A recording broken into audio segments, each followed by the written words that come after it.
comme il a posé la question, il a des problèmes pour répondre. C'est ça, non? Pour répondre aux fidèles. Mais je te conseille toujours d'avoir le tome 1. Vous savez, le tome 1, qu'est-ce que Dieu nous dit quand Papa Ochofa, Dieu lui a confié cette mission? Ici, on est dit à la page 83, on dit, Dieu dit, il plaît à moi, Jéhovah, de toute la création, de te confier une mission, celle de fonder une église dans laquelle on n'adorera que moi seul. Car nombreux sont ces chrétiens qui, une fois confrontés aux difficultés, aux vicissitudes de la vie, se détournent de moi et vont vers les idoles, la magie, les forces des ténèbres et d'autres pratiques occultes qui les souillent, si bien que quand ils meurent, ils ne peuvent être acceptés par moi. Qu'est-ce que Deutéronome 20, 1, 2 nous dit? Je suis l'Éternel ton Dieu. Je suis l'Éternel ton Dieu. Qui t'a fait sortir du pays d'Égypte, oui. De la maison de servitude. Oui. Tu n'auras pas d'autre Dieu devant ma face. Tu n'auras pas d'autre Dieu devant ma face. Et c'est ce que Dieu a dit à Papa Ochofa. Tu m'adoreras que Dieu seul. Oui. Tu ne feras point d'image taillée. Merci. Et plus loin, dans la Bible, quand Jésus a donné la clé à Pierre, les catholiques avaient ça. Mais ils n'ont pas mis ça à la disposition de tout le monde. Dieu va arracher cette clé et va donner à Papa Ochofa. La clé, c'est quoi? Jéhovah, Jésus-Christ, Saint-Michel, la clé, la porte s'ouvre. Mais jusqu'à présent, au Vatican, ils utilisent ça eux pour eux. Hein. Mais pour donner aux autres, ils ne peuvent pas. Maintenant, pourquoi la dernière bague? C'est la seule, je ne peux pas peut-être dire que c'est la seule, mais c'est la seule église. Quand tu rentres et quand les gens vont, les secrétaires donnent des annonces, et quand ils lisent les annonces, tu vois, quand tu écoutes même, tu sais bien que l'église, elle est propre, sans tache.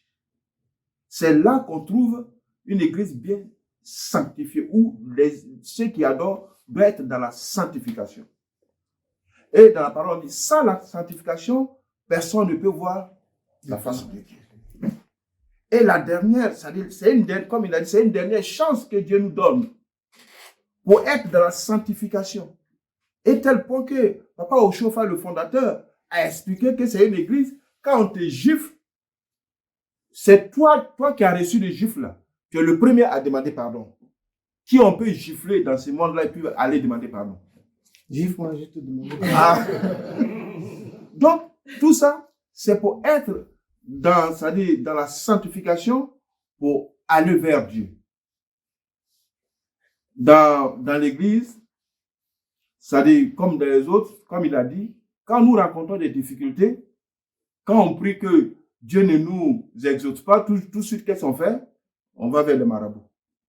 Alors que si tu demandes une voiture à Dieu de te donner et que Dieu ne te donne pas, lui, il sait pourquoi il ne t'a pas donné à ce temps-là. Mais il faut attendre. La patience, c'est lui seul qui sait.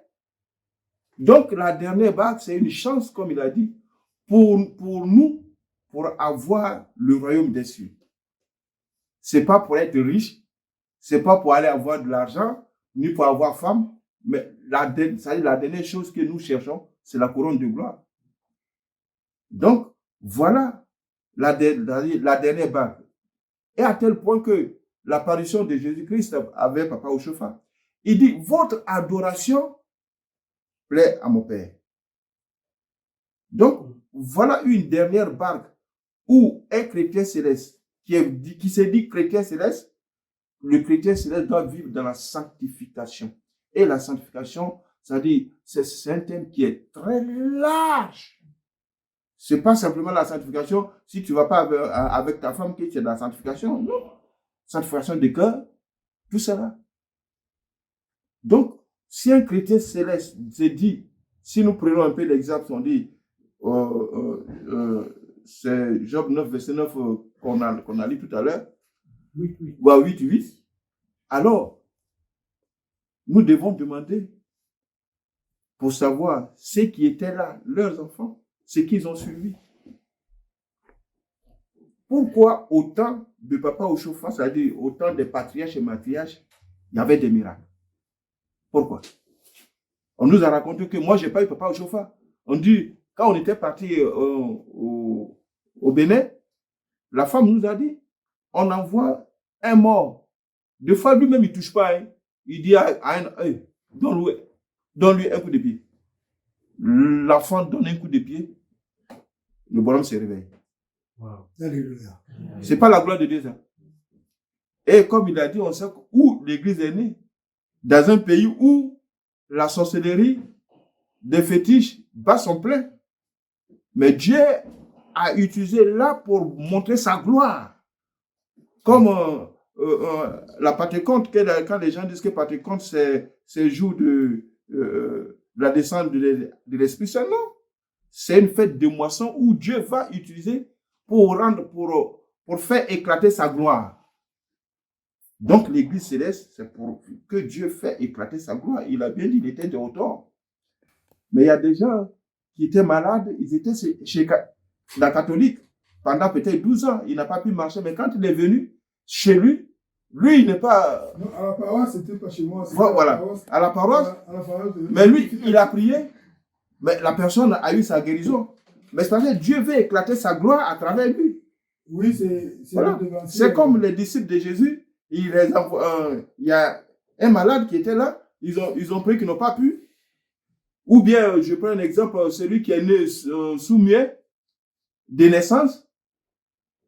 Mais ils ont posé la question, est-ce que ce sont ses parents qui ont péché ou bien ce sont lui? Et puis Dieu dit, c'est pour monter sa gloire. Quand les disciples ont passé, quand ils ont prié, l'enfant a pu parler. Donc, cette église-là, c'est là une dernière chance que Dieu donne aux êtres humains, surtout de l'Afrique, pour sauver déjà, l'Afrique lui-même, et pour sauver l'humanité. Voilà l'explication peut-être que tu peux donner, parce que c'est à cette église qu'on peut adorer que Dieu sait. Il n'y a pas autre chose que Dieu sait.